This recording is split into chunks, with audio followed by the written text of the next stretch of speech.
esta es una temática de gran relevancia en una época donde enfrentamos crisis ambientales como la del cambio climático. Ahora, para continuar con este tema tan relevante, nos acompaña la secretaria de Ambiente de Bogotá, la doctora Carolina Urrutia, quien nos compartirá más información sobre las acciones estratégicas de las soluciones basadas en la naturaleza. Adelante, doctora.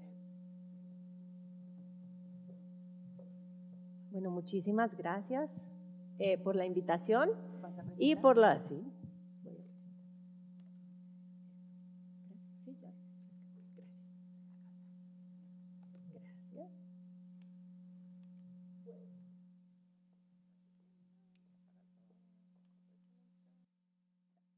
¿Ahora sí? Sí.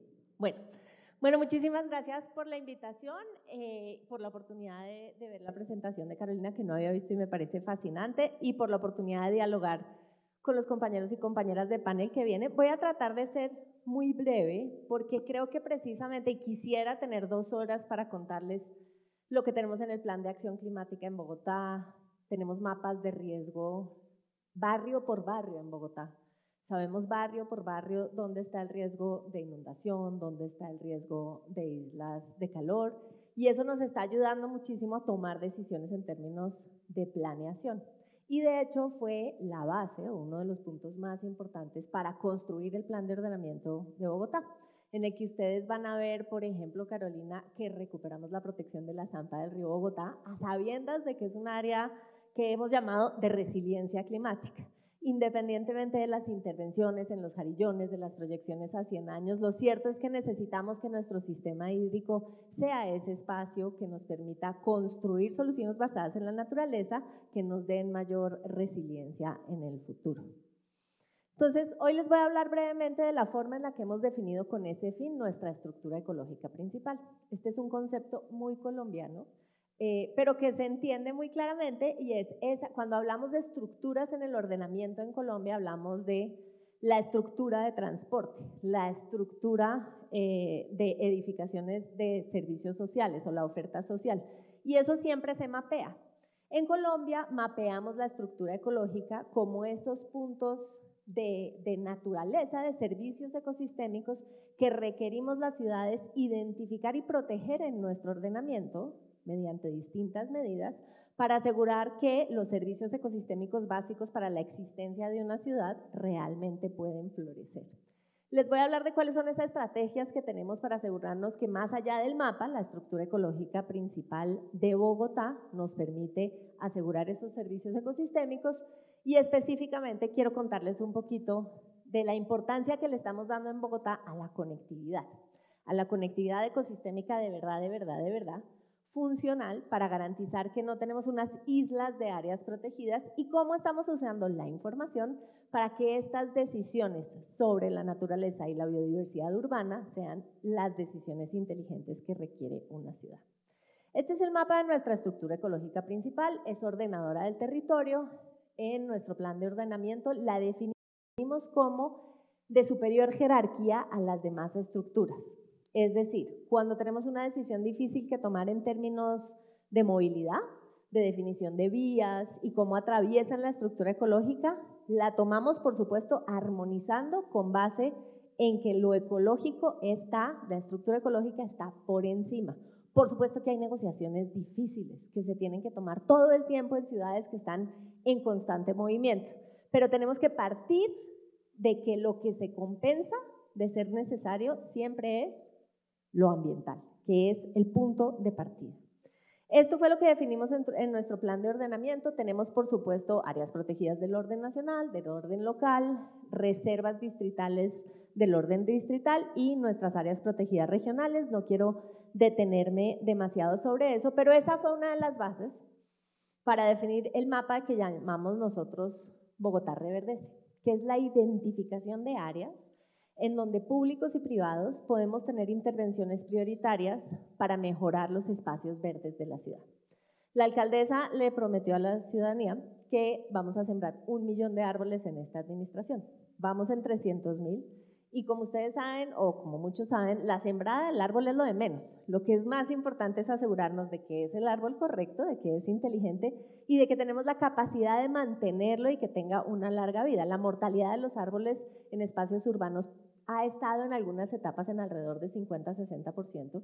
Y esa es una de esas cosas que decimos, pues es porque tenemos que tomar decisiones inteligentes. No todas las especies aguantan calla. A mí se me quejan mucho de que no tenemos en las vías principales, a veces no tenemos árboles nativos, y es que nuestros árboles nativos a veces no aguantan muy bien el volumen de contaminación que puede haber en la autopista sur.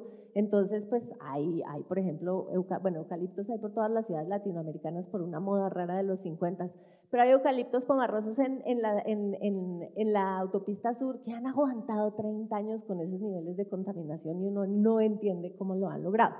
Pero este es el mapa con el cual nos dividimos las responsabilidades de siembra y de cuidado, principalmente entre la Secretaría de Ambiente, el Jardín Botánico y la empresa de acueducto, para saber quién siembra dónde y asegurarnos de que podemos completar esa tarea.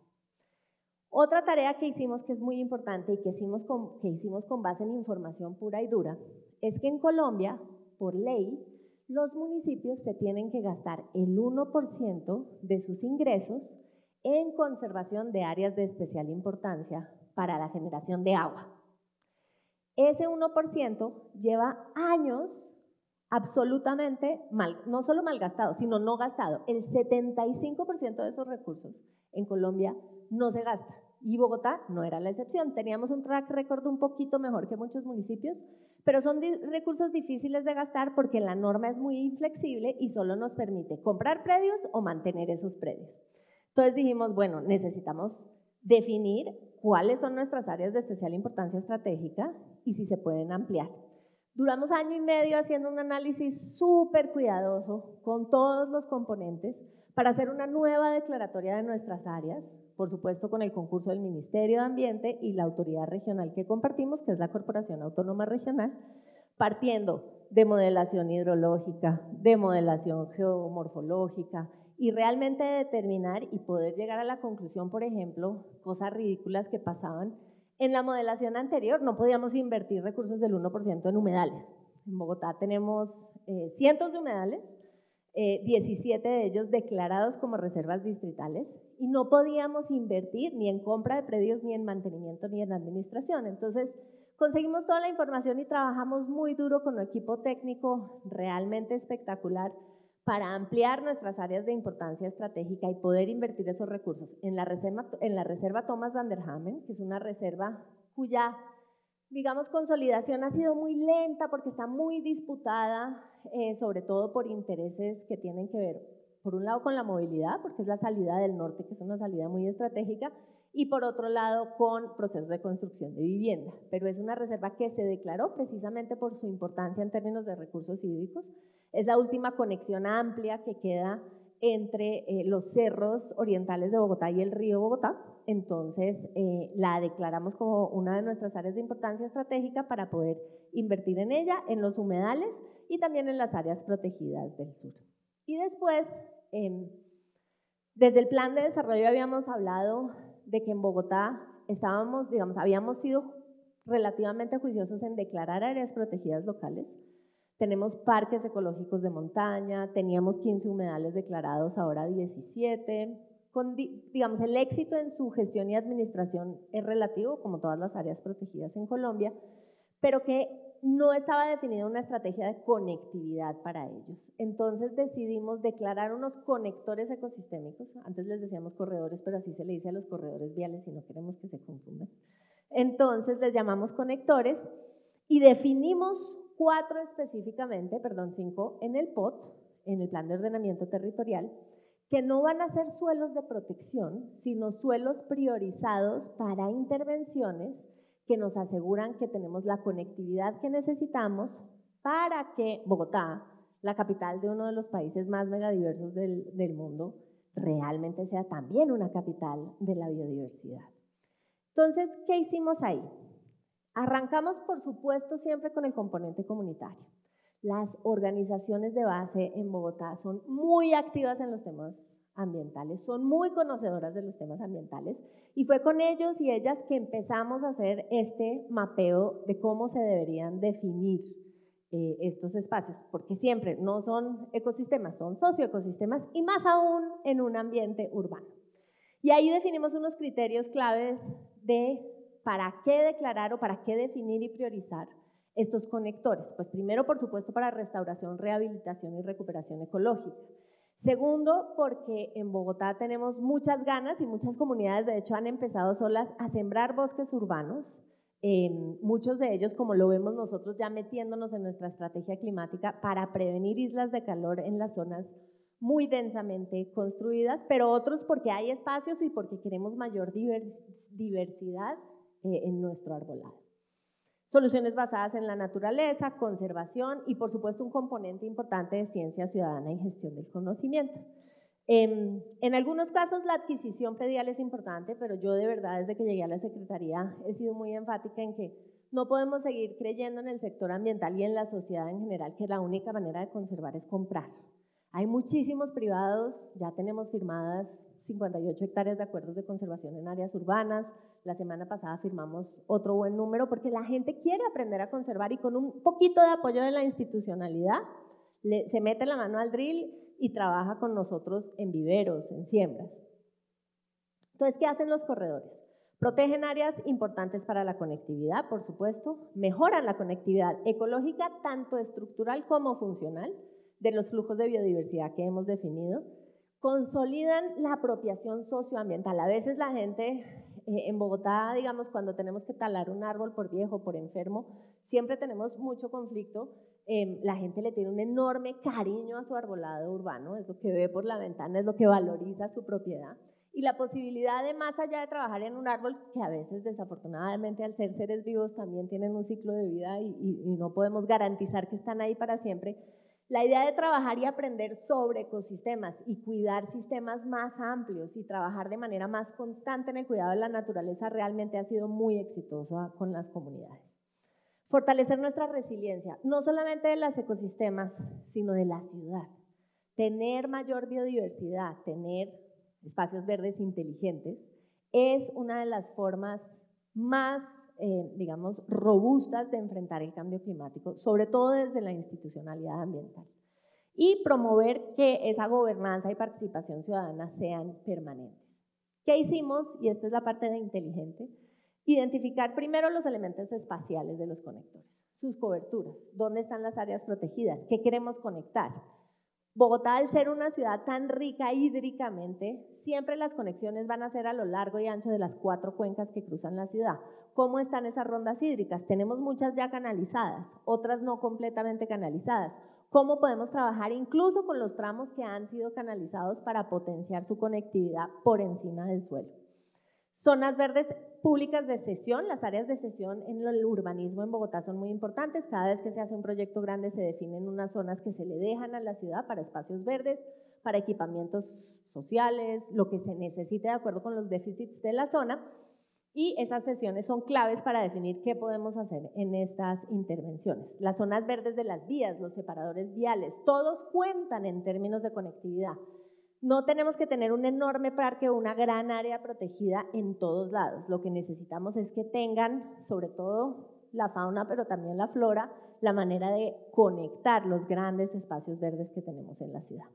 También lo que hemos llamado los parques de borde en el ordenamiento, que rodean a la ciudad en una especie de anillo, desde el norte, los cerros orientales, lo que llamamos la media luna del sur con Entre Nubes y Cerro Seco, y toda la ronda hídrica del río Bogotá. Es un poco ese abrazo de zonas verdes que tiene la ciudad, que en algunos sentidos ha limitado su crecimiento, es decir, el borde del río Bogotá y el borde de los ríos orientales ha hecho que haya muchas veces menos suelo disponible en Bogotá, pero también ha sido una buena manera de que no haya procesos de conurbación demasiado dramáticos en la ciudad, que ya sabemos en la era del cambio climático amenazan más la resiliencia. Entre más grandes sean estos monstruos que son nuestras ciudades, más difíciles hacerlas resilientes.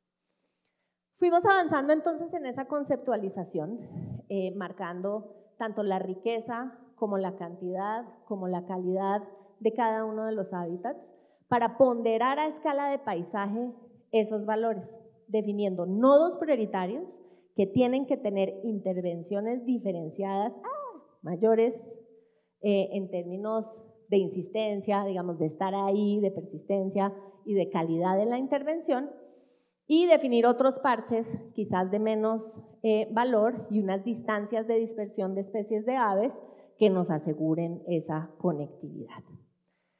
¿Cómo ha sido la gestión interinstitucional? Como siempre, compleja, pero estamos en la tarea. Estamos trabajando prioritariamente con la comunidad, pero en Bogotá en la empresa de acueducto es un actor realmente clave porque administra todo nuestro recurso hídrico y las rondas hídricas del sistema.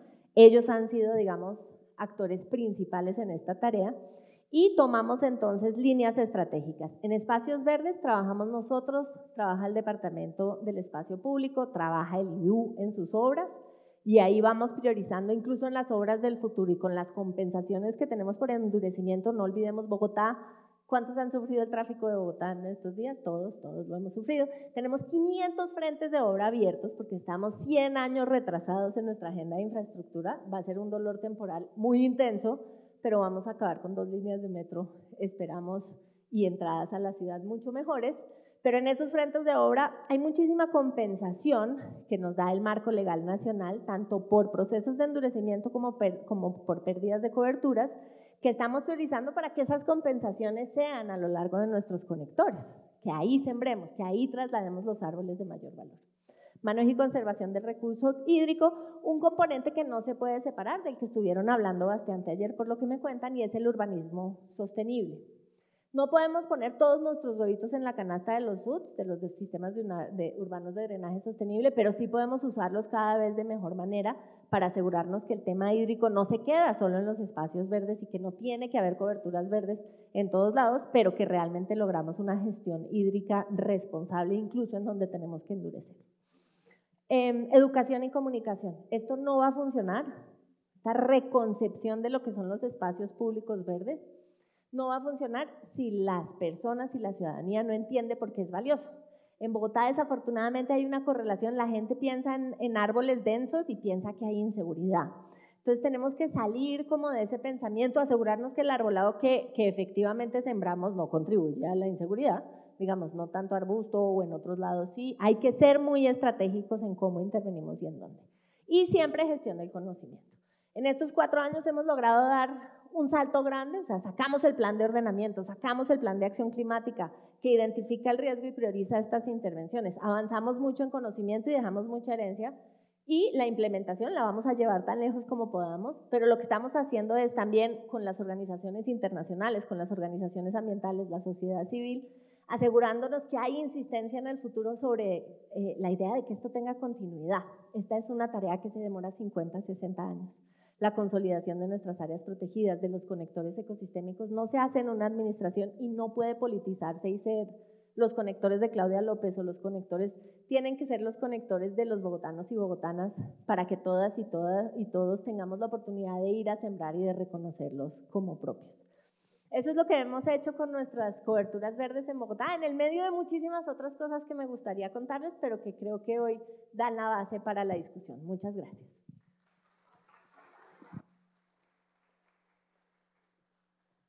Doctora Carolina, muchas gracias por su intervención y continuamos ahora con nuestro segundo panel del día. Ecourbanismo y urbanismo inteligente, paradigmas opuestos. Este panel está moderado por Manuela Uribe, ella es arquitecta y directora de Ciudades Inteligentes y Sostenibles de ProBogotá Región. Adelante, Manuela. Nos acompañan también en este panel nuevamente la doctora Carolina Urrutia, secretaria distrital de Ambiente, María Angélica Mejía, líder de la iniciativa Biodiversidades al 2030 en el Instituto de Investigación de Recursos Biológicos Alexander von Humboldt, y también Luis Inostroza, investigador de Ruhr University de Bourgogne y editor de la revista Ecosystem Service, quien nos estará acompañando de manera virtual. Así que, Manuela, adelante, y los demás panelistas. Muchas gracias.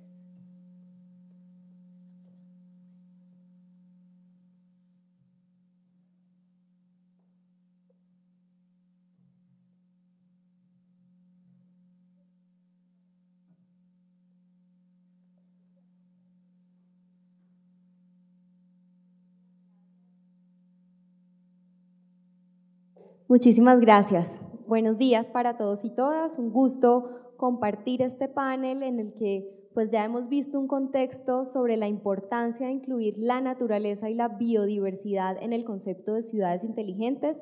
Esta es otra manera que tal vez no necesariamente viene del campo tecnológico digital, pero en donde también hemos empezado a encontrar esas confluencias entre la innovación, la tecnología y digamos, elementos de la naturaleza. En este panel nos acompañan unas expertas y otro panelista. Ya tenemos conectado a Luis.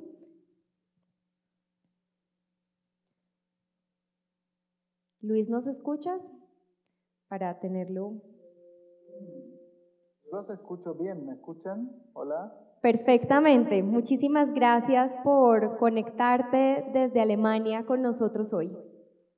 Hola, muchas gracias por la invitación. Saludos.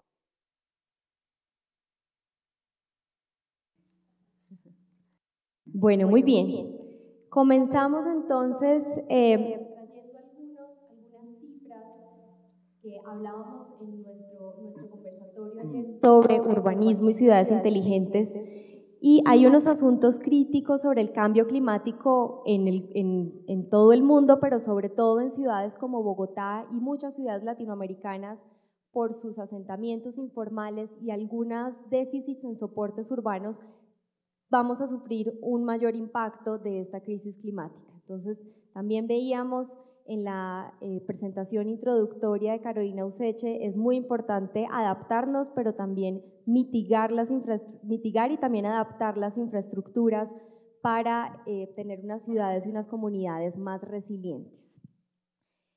Para nuestras expertas quisiéramos empezar pues por un tema y quisiera preguntarles cómo desde su experiencia en investigación, liderando proyectos, han visto que ha sido fundamental esa integración entre elementos de la biodiversidad, elementos naturales para el desarrollo urbano, para mejorar la calidad de vida de las ciudades y sobre todo cómo en estas estrategias han visto el impacto en los ciudadanos, o sea, dónde realmente han encontrado que esas estrategias sí sirvieron para mejorar la calidad de vida de los ciudadanos, que es el foco de las ciudades inteligentes. Yo quisiera empezar por nuestro panelista que nos acompaña desde lejos y ha estado ya un tiempo esperándonos para iniciar la conversación.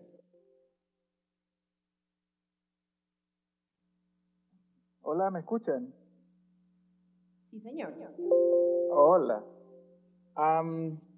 Bueno, gracias por la palabra, aunque hubiese esperado que primero las chicas hubiesen podido comentar, pero además también estoy un poco cansado, son casi las 7 de la tarde en Estocolmo y estamos trabajando todo el día haciendo trabajo justamente con infraestructura verde, en una ciudad que tiene una apuesta bien interesante al respecto. La municipalidad está sumamente involucrada en la transformación de los espacios urbanos en Estocolmo.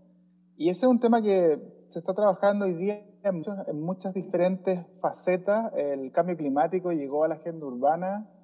Estoy súper contento de eso. Hace 10 años trabajaba el cambio climático y no existía en la agenda urbana el tema. Hoy día todas las ciudades están hablando de eso.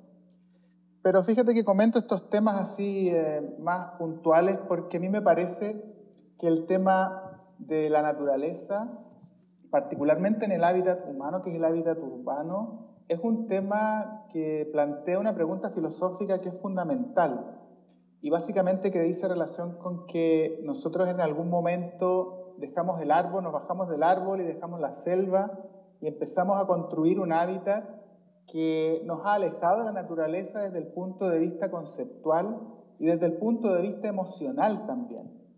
Y yo pienso que una de las contribuciones que hace toda esta agenda de gente que está trabajando en temas de biodiversidad urbana, traer la naturaleza al interior de la ciudad, tiene que ver con este cambio de paradigma. Especialmente pienso en las generaciones jóvenes, en niños, por ejemplo, en personas adolescentes, ¿no?, que pueden aprender de nuevo a relacionarse con una naturaleza que estuvo perdida de la ciudad durante mucho tiempo. La naturaleza en el siglo XV, las ciudades medievales, era una naturaleza amenazadora. era una naturaleza que te mataba, que tenía enfermedades, que estaba llena de brujas, llena de males y de hechizos, ¿no? Ese era el concepto de naturaleza del siglo XV, del siglo XVI, y con ese concepto de naturaleza, por ejemplo, en Europa se destruyeron ecosistemas importantísimos como los sistemas de humedales, por ejemplo, que en Centro Europa prácticamente no existen de manera natural. Hoy día el siglo XXI se está dando la vuelta, se está dando cuenta que la naturaleza no necesita del hombre, pero el hombre sí necesita de la naturaleza, y esa apuesta se está viendo en las ciudades. Y yo realmente pienso que el gran desafío es poder consolidar estas estrategias, pero fundamentalmente, como te digo, en un cambio en la percepción, como en la conexión emocional y filosófica que la gente tiene con la naturaleza. Más allá, por supuesto, de todas las iniciativas que comentábamos, que son sumamente valiosas. Muy bien, muchas gracias. Esa perspectiva, en la medida en que integremos más el desarrollo urbano con la naturaleza, pues también hay un cambio de actitud frente a los valores de la sociedad. María Angélica, la iniciativa Biodiversidades al 2030, ¿de dónde sale ese nombre, esa iniciativa? ¿Cómo se ha empezado a aplicar en Colombia y qué aspectos positivos o impactos ha traído? ¿Aló? Hola. Bueno, muy buenos días. Muchas gracias, Manuela, por esta invitación y por estar también acompañada en este panel con Carolina y Luis. Bueno, para nuestros colegas de Latinoamérica y también los representantes de Erasmus, el Instituto Alexander von Humboldt es el Instituto Nacional de Biodiversidad. Estamos llamados a apoyar la toma de decisión del país para la conservación de la biodiversidad. Entonces, empecemos por ahí. Desde hace 1 año y medio, el Instituto es socio de conocimiento de una iniciativa que ya había iniciado en el 2019 con el nombre de Biodiversidades, que parecería ser una contradicción, porque en primera instancia pensaríamos que la biodiversidad realmente pues no tiene mucho lugar en las ciudades por ser estos ecosistemas tan transformados, pero lo que estamos viendo es que las ciudades son ecosistemas novedosos, emergentes. Por ser semi-construidos, no dejan de recuperar, conservar, preservar la biodiversidad. Entonces, Biodiversidades busca reconciliar 2 mundos que pensamos originalmente pues divididos y separados, un poco como decía Luis ahorita con ese recuento histórico, y la idea es invitar a las ciudades de Colombia a que integren la biodiversidad como elemento fundamental de su planificación, que ya con las presentaciones de Carolina, de nuestra secretaria también acá de Ambiente, pues estamos viendo que esas ciudades inteligentes, una de las definiciones es tener estos espacios verdes mejor conectados, más funcionales, con especies climáticamente inteligentes. Eso es integrar la biodiversidad en la planificación urbana. Es una de las tantas formas que lo podemos hacer y que pues ya acá en el panel ya discutiremos más ejemplos. Entonces, esta iniciativa inició en Colombia, como les dije. El Instituto Humboldt es ese socio de conocimiento y tiene también una ambición global que trabajamos con el Foro Económico Mundial y ahora un socio muy poderoso que es el Banco de Desarrollo de América Latina y el Caribe, más conocido como CAF, que quiere convertirse en el Banco Verde de América Latina y quiere incorporar biodiversidades como una de esas agendas fuertes para alcanzar esa ambición de Banco Verde de América Latina, es decir, que ahora también este marco ha inspirado a ciudades de América Latina, que a hoy 81 alcaldes de diferentes países, República Dominicana, Brasil, Ecuador, han firmado pues esta voluntad por pertenecer a la red de biodiversidades. Entonces ese es el mensaje principal. Muchas gracias, María. Secretaria, usted ya nos ha contado muchas estrategias, planes que tiene Bogotá para incorporar más biodiversidad o diversidad a la ciudad, convertirla en una ciudad en donde el componente natural sea parte estructurante de su ordenamiento territorial. Cuéntenos alguno de estos en los que ya hayan empezado a ver que efectivamente tuvo un impacto positivo, ya sea en la comunidad o que ha disminuido efectivamente el riesgo climático. No sé si puedo hablar de uno que ya haya reducido el riesgo climático porque es muy reciente y afortunadamente hasta esta temporada de lluvias que viene y que empieza ahorita no hemos puesto a prueba nuestras intervenciones, vamos a ver cómo les va. Pero creo que sí puedo hablar de dos procesos y tengo que decir de entrada que no son procesos únicamente de esta administración. Bogotá es una ciudad con mucha historia, el cuidado de sus espacios naturales, como les decía antes, ha sido principalmente liderado por las organizaciones, sobre todo por mujeres en Bogotá, que han cuidado de los ecosistemas y que los han protegido. Pero hay una experiencia que además confieso que soy vecina, entonces la tengo muy clara, y es uno de nuestros conectores, que es el conector Chicó Virrey. Es un conector que baja una quebrada de los cerros orientales, la quebrada del Chicó, cruza la séptima, que es una de nuestras avenidas más importantes, canalizada por debajo, entra por gracia y obra del destino a lo que hoy en día es el Museo Chicó, que era una hacienda que una señora con bastante dinero, digamos, dejó garantizado que fuera a funcionar como un parque museo, que es el Parque Museo del Chicó. Hasta la fecha, pues hoy en día ya con su lucha para sobrevivir económicamente, pero ahí está y es un espacio verde y arborizado. Y entra el resto de la quebrada a lo que llamamos el Virrey, que es hoy en día un parque lineal, que fue durante mucho tiempo lo que en Bogotá llamábamos los caños, ¿no? Que era donde se canalizaba, abierto, pero se canalizaban las bajadas de agua y en donde inicialmente pues llegaban todas las conexiones de las construcciones que afortunadamente en su mayor parte y particularmente en el Chicó Virrey están casi todas cerradas y lo que baja es el agua de la caída de agua normal. Ahí desde hace ya muchos años, hace casi 30 años, sobre todo cuando empiezan las amenazas, ¿no? Se reunió la gente en la defensa del Parque El Virrey, hubo unas intervenciones importantes que algunos consideraron amenazadores en una primera alcaldía de Enrique Peñalosa y hubo como un pacto social de los vecinos y la alcaldía en que se iba a hacer un espacio que es un parque recreativo, pero con una vocación ambiental muy importante. Entonces hay muchas siembras, una sociedad civil súper organizada, y hemos ido en estos 3 años con el acueducto como actor principal porque estaba haciendo unas obras allí y también porque son los administradores del recurso hídrico. Entonces ellos han estado liderando 3 iniciativas que van muy bien y que espero tengan buen futuro. Uno son procesos de compensación interesantes. En Bogotá tenemos muchos árboles que fueron sembrados por la misma comunidad, que a veces no son apropiados o para su emplazamiento, el punto preciso donde están sembrados. Tenemos muchos urapanes en el borde de los canales. Las raíces de los urapanes son muy fuertes y grandes y suelen como despedazar los canales. Se talaron creo que 48 árboles y dijimos, bueno, no hay mucho espacio en el Virrey para hacer estas compensaciones que hacemos. Y entonces estamos en unas compensaciones que no están estrictamente en la ley, pero que son, una de ellas, dejar tocones para que la gente se sienta. Obviamente lo que está pasando es que algunos árboles están en su resiliencia regresando, entonces tenemos que ver qué hacemos con ellos, y creando jardines.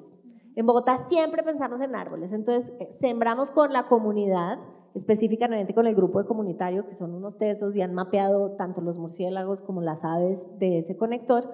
Sembramos jardines especiales para polinizadores, con plantas pequeñas, relativamente pequeñas, que atraen a los polinizadores y que están por su sola presencia enriqueciendo el parque mismo.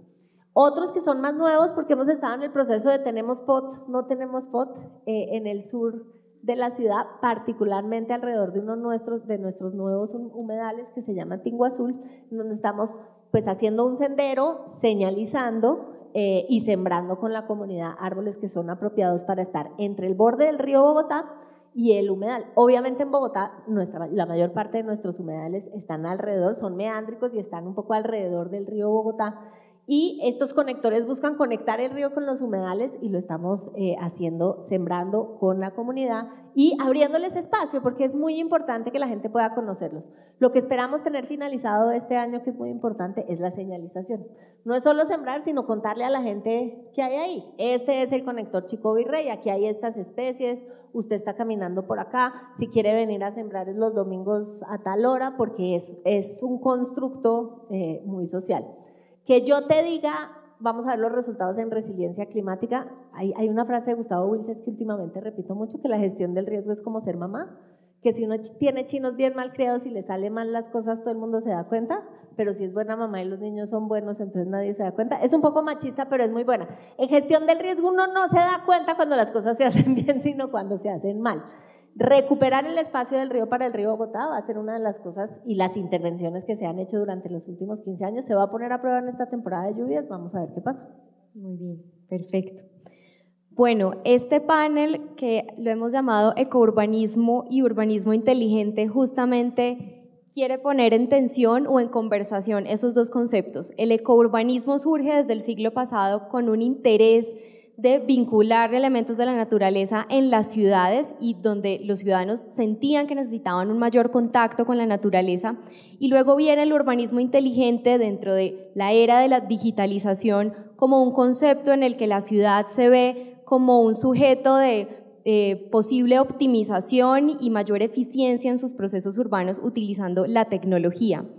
Yo quisiera preguntarles si consideran que estos dos conceptos son realmente conceptos opuestos, porque uno viene desde el ámbito natural, el otro viene más como desde un concepto empresarial de eficiencia, productividad y optimización, o estos conceptos pueden encontrarse y realmente ser una respuesta efectiva de cara al futuro, a la crisis climática y pues los desafíos que tenemos en las ciudades.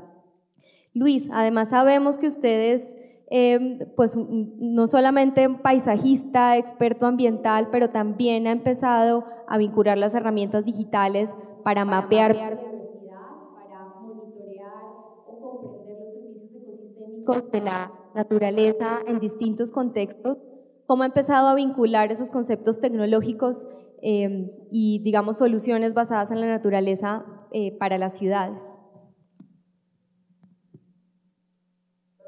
Hoy día, afortunadamente, el sensoramiento remoto que se hace urbano, que se hace basado en imágenes satelitales que básicamente capturan la información biofísica que transmite la superficie de la Tierra y que por ende es susceptible de manipulación propiamente científica y no necesariamente estética, ¿no? o perceptual, como había sido la práctica normal, digamos, de disciplinas como el urbanismo durante prácticamente todo el siglo XX y me atrevo a decir, inclusive ahora en el siglo XXI. Afortunadamente estas técnicas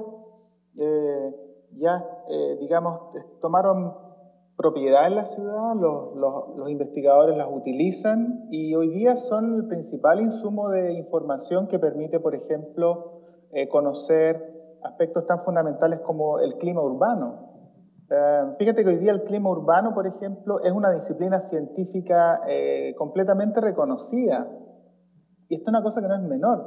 Yo recuerdo haber estado hace unos 15 años atrás en un congreso de geografía, cuando la gente estaba empezando a preguntarse si el clima en la ciudad era diferente del clima de los entornos, y un profesor ahí, a casi retirarse, climatólogo, levantó su mano y dijo: eso es una soberana tontería, porque el clima es un proceso que toma presencia a escalas grandes, decía él. Fíjate que hoy día, 15 años después, nadie cuestiona que exista el clima urbano. Bueno, la ciencia del clima urbano existe hoy día gracias al sensoramiento remoto.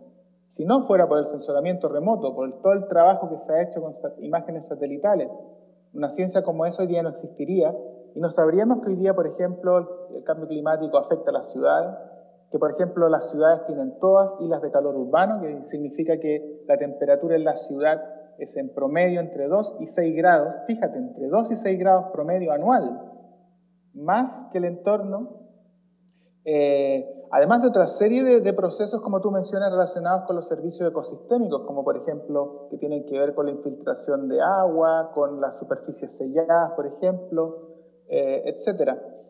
El monitoreo, fíjate, sistemático de un objeto tan complejo como la ciudad es fundamental para el futuro.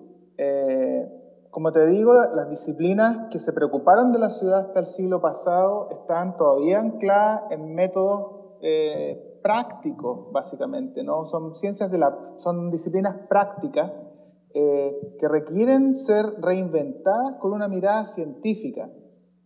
Si tú piensas, por ejemplo, la medicina de nuevo, mirar una perspectiva histórica, da una lección súper bonita también a la ciudad, porque hace 200 o 300 años el cuerpo no se analizaba, nadie tenía, digamos, la osadía de mirar el cuerpo humano. El cuerpo humano era el templo de Dios, era algo sagrado.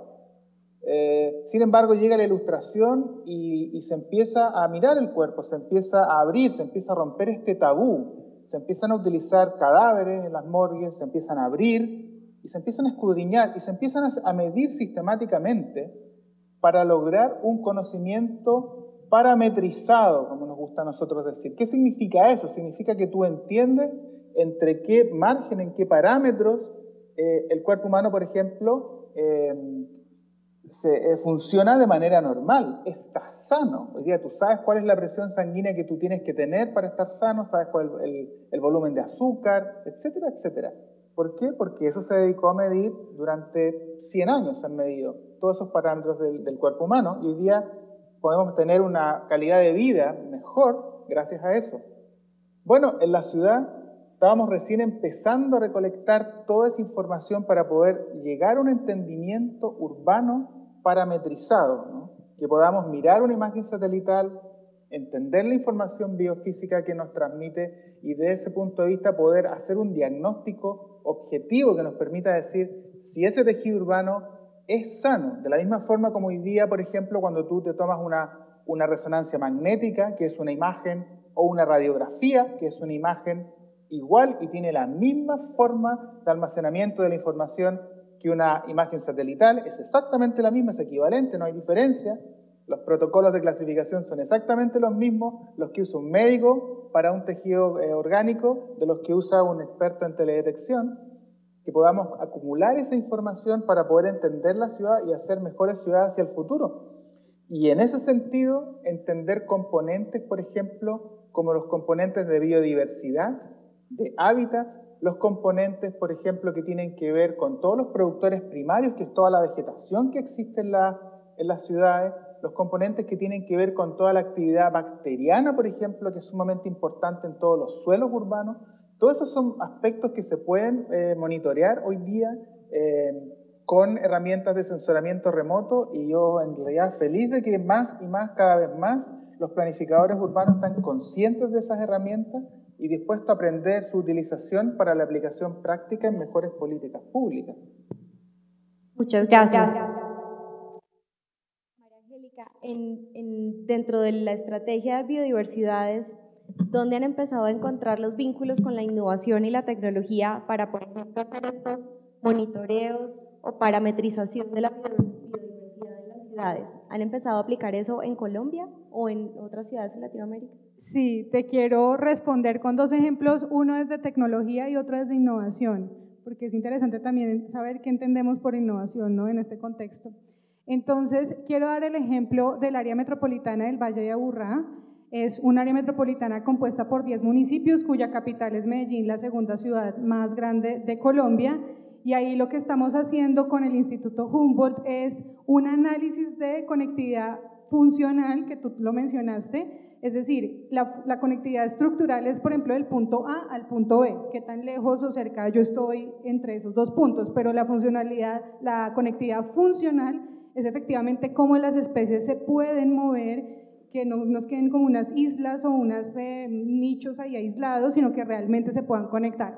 Entonces, estamos aprendiendo a pensar la conectividad ecológica en un entorno muy urbano dentro de esta área metropolitana, con collares de telemetría, con GPS, son más o menos 80 collares puestos en 2 especies diferentes, incluyendo pumas, para analizar el movimiento de estas especies en el área metropolitana del Valle de Aburrá, y lo más interesante es que la información que salga de ahí va a alimentar la actualización de plan de espacios públicos verdes del área metropolitana del Valle de Aburrá, es decir, dónde están las especies, cómo se están moviendo, qué espacios tengo que potencializar y conectar mejor para ese movimiento. Entonces me parece que es un ejemplo fascinante de conocimiento aplicado que arranca con una herramienta pues tecnológica, puramente hablando desde la telemetría de la fauna. Y de innovación me parece muy bonito, y es un ejemplo en Bogotá. Con el tema de la pandemia, pues hubo mucho interés de muchas organizaciones por la reactivación económica y la reactivación verde, ¿sí?, lo que se ha llamado esta recuperación verde. Y entonces la biodiversidad no es solamente áreas verdes, ¿sí? La biodiversidad es mucho más que eso. El conocimiento de la biodiversidad también puede ser parte de unas cadenas de valor supremamente importantes. Una plaza de mercado en Bogotá puede ser un nodo de biodiversidad urbana y de hecho lo es. Entonces, sin ir tan lejos, acá en nuestra ciudad, la Plaza Samper Mendoza tiene 400 tipos de especies con diferentes usos, o sea, ya hablamos de especies útiles, y lo que quisimos hacer con el distrito y el Instituto Humboldt fue analizar cómo hacer un prototipo gastrobotánico que representara una oportunidad de negocio nueva para la plaza y pues los ayudara a recuperar y a atraer el ciudadano normal, porque pues yo si vivo sola no me interesa comprar unas hierbas, pues muchas porque se me van a dañar, sino crear un prototipo que sea atractivo, que me permita cocinar recetas interesantes en mi cocina. Entonces ahí ¿qué es la innovación y la biodiversidad en ese ejemplo?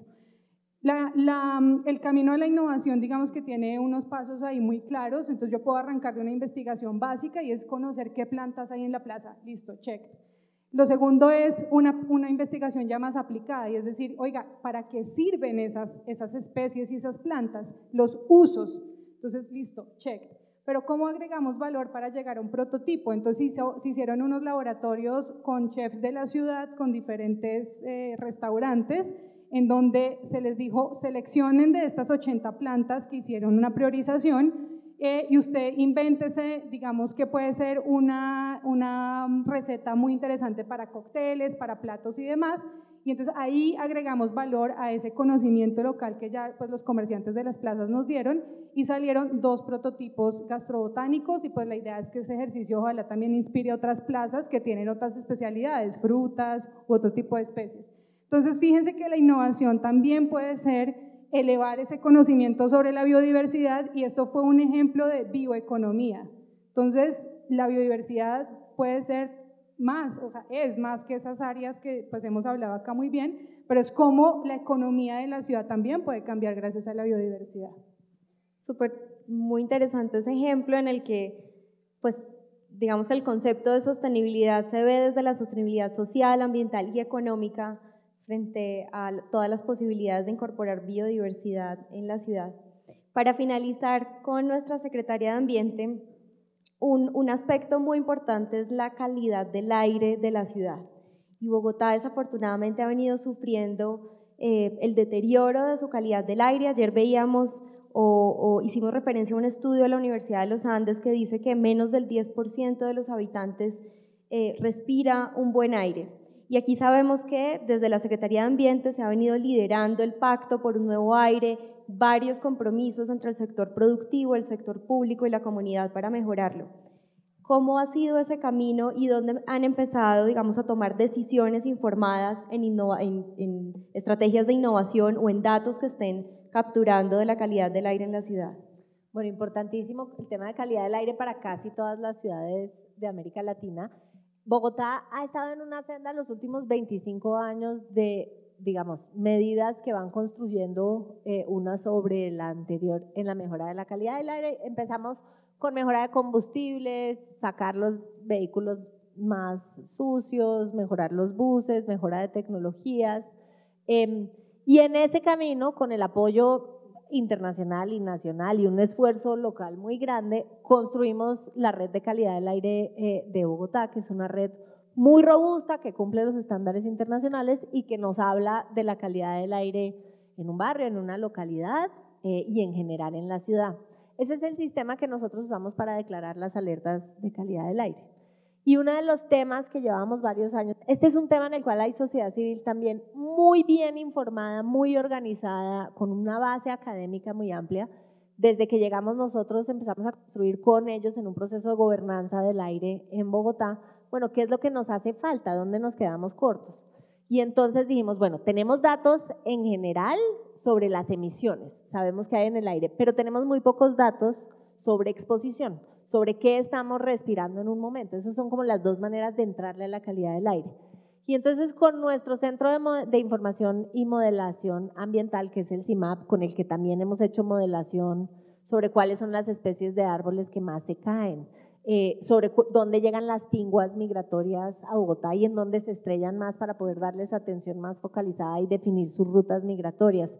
Con el CIMAP y con nuestro equipo de calidad del aire llevamos 2 años trabajando en cómo incorporar, que es una innovación, microsensores. Sensores de bajo costo. La diversidad también es fuente de recursos económicos y de bienestar social. La importancia de involucrar las comunidades en estas estrategias de soluciones basadas en la naturaleza y finalmente los datos y la tecnología que se pueden usar en función del bienestar colectivo y para tomar pues, decisiones de política pública que contribuyan a mejorar la calidad de vida. Muchas gracias.